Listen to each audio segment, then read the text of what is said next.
Alex had been out of work for 6 long months, ever since the luxury car dealership where he'd been the star mechanic suddenly closed its doors amid a brutal economic downturn.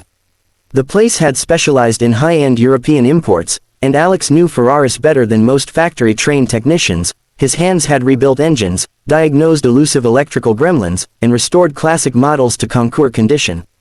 But none of that mattered when the owner filed for bankruptcy and laid everyone off without warning.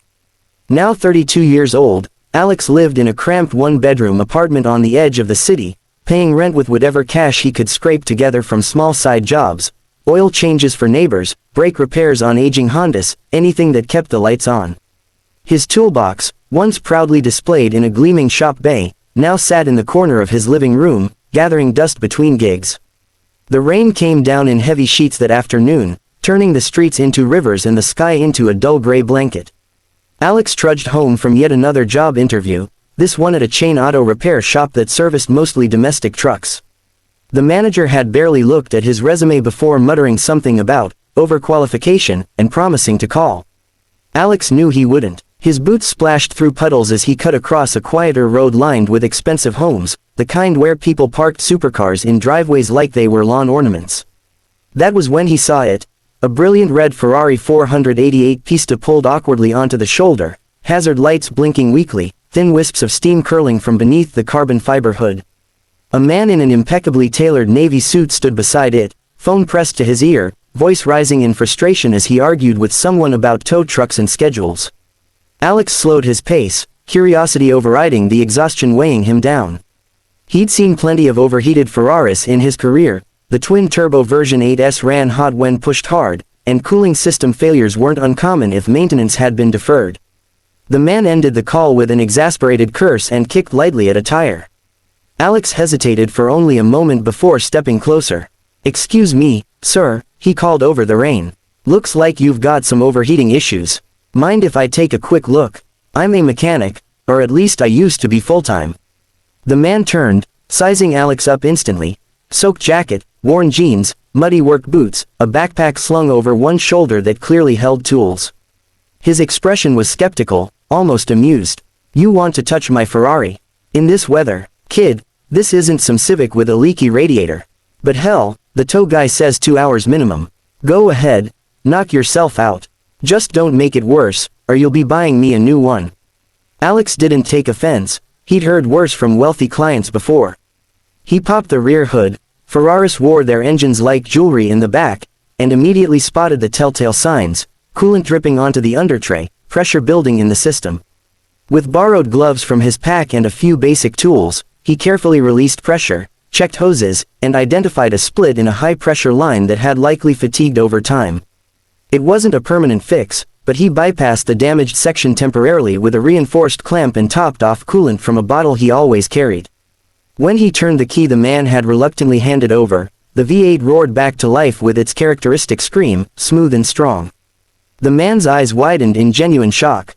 "How the hell did you do that so fast?" he demanded, climbing in to rev the engine himself. Alex wiped rain from his face and met the man's gaze steadily. "If I fully repair your Ferrari properly, at a real shop with the right parts, will you give me a job?" "I'm good, I swear. I just need a chance." The man stared for a long moment, then barked a short laugh. "You've got balls, I'll give you that. All right, deal. Bring it to my place tomorrow morning. Address is in the text I'm sending now. But don't get your hopes too high. This car's been finicky for weeks, and my regular guys charge a fortune without solving it." He sped off into the rain, leaving Alex standing soaked but suddenly hopeful, wondering if the stranger would actually follow through or if it had all been an empty promise to get rid of him. The next morning broke clear and cold, sunlight glinting off the city skyline as Alex drove his battered old pickup toward the address Victor Lang had texted. The neighborhood climbed into the hills, where mansions sprawled behind gates and manicured hedges.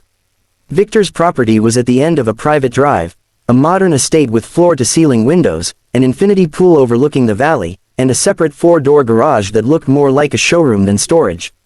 The red Ferrari sat inside under bright LED lights, surrounded by an astonishing collection: 2 Lamborghinis, a Porsche 918 Spider, a McLaren Senna, and several vintage pieces under covers. Victor greeted him at the door in casual jeans and a cashmere sweater, coffee in hand. You actually showed up. Good sign. Alright, hotshot, let's see if yesterday wasn't a fluke. He led Alex into the climate-controlled space, where lifts and diagnostic equipment rivaled any dealership Alex had worked in. Victor explained that the car had been cutting power intermittently under hard acceleration, throwing obscure error codes that his usual high-end shop couldn't permanently resolve. They suspected software, maybe a sensor, but weeks of visits had drained thousands without success. Alex rolled up his sleeves and got to work. He started with a full scan using the garage's factory-level diagnostic tool, noting patterns in the logged faults. Then he physically inspected every sensor, wiring harness, and connector in the engine bay, tracing voltage drops and resistance anomalies. By midday he'd isolated the root cause, a combination of a failing boost pressure sensor and a corrupted calibration in the engine control unit that only manifested under specific load and temperature conditions. He replaced the sensor with a new OEM part Victor had in stock, then reflashed the ECU with the latest factory map after carefully backing up the existing tune. Hours blurred into evening as he ran repeated test cycles on a chassis dyno tucked in the back of the garage, fine-tuning until every parameter read perfectly. When Victor finally took the car out for a proper test drive up the winding canyon roads, he returned 20 minutes later with a wide grin splitting his face. It's never run this strong. Not even when it was new. He clapped Alex on the shoulder, hard enough to jolt him. You're hired. Trial basis, starting tomorrow. You'll maintain the whole collection, help with acquisitions and prep for shows. Pays decent, benefits included.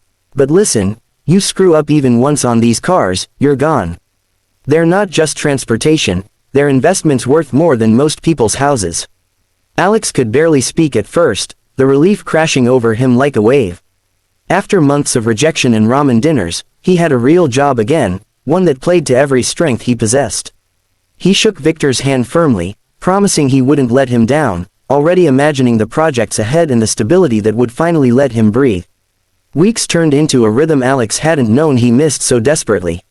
He arrived early each morning, brewed coffee in the garage kitchenette, and dove into the fleet with meticulous care. He changed oils using only factory-specified blends, torqued every fastener to exact specs, detailed carbon fiber components with microfiber cloths to avoid swirl marks.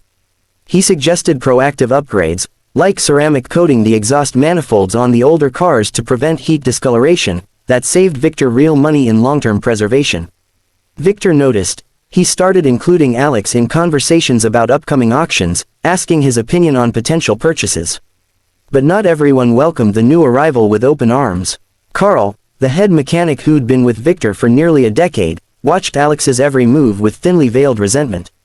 Carl was old school, competent in his way, but slow and set in outdated habits.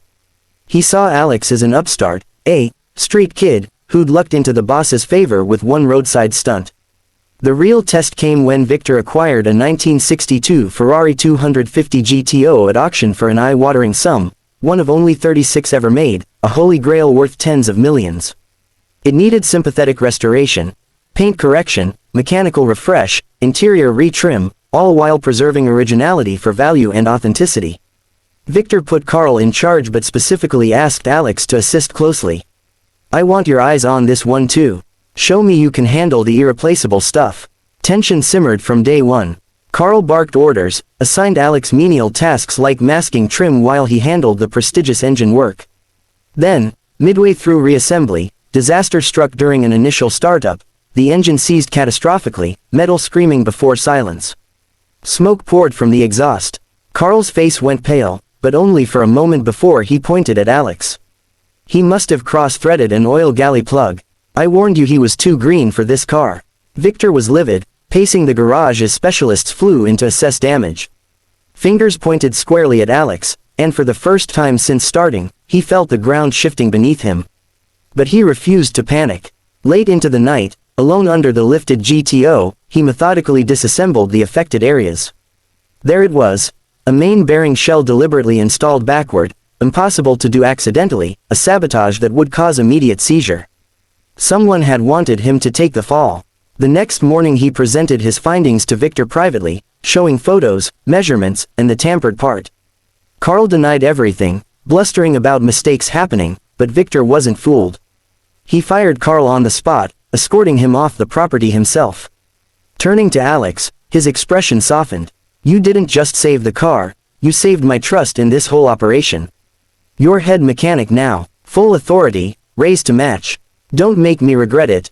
Alex accepted quietly, the weight of responsibility settling alongside profound gratitude. With the promotion came tangible changes Alex had only dreamed of during those lean months. His bank account grew steadily for the first time in years. He moved out of the cramped apartment into a modest but comfortable place with a small garage of his own. He bought new tools, treated his mother to dinner, reconnected with old friends he'd been too ashamed to see while unemployed. Victor invited him to exclusive gatherings, track days at private circuits, galas where collectors mingled with celebrities. Alex held his own, discussing provenance and performance with billionaires who respected his knowledge more than his lack of pedigree. Yet success bred new complications. Whispers circulated in the tight-knit exotic car community. How had an unknown mechanic risen so fast? Some speculated favoritism, others hinted at shortcuts or even theft of proprietary techniques. Alex ignored the gossip, focusing on flawless work. Then came the public humiliation.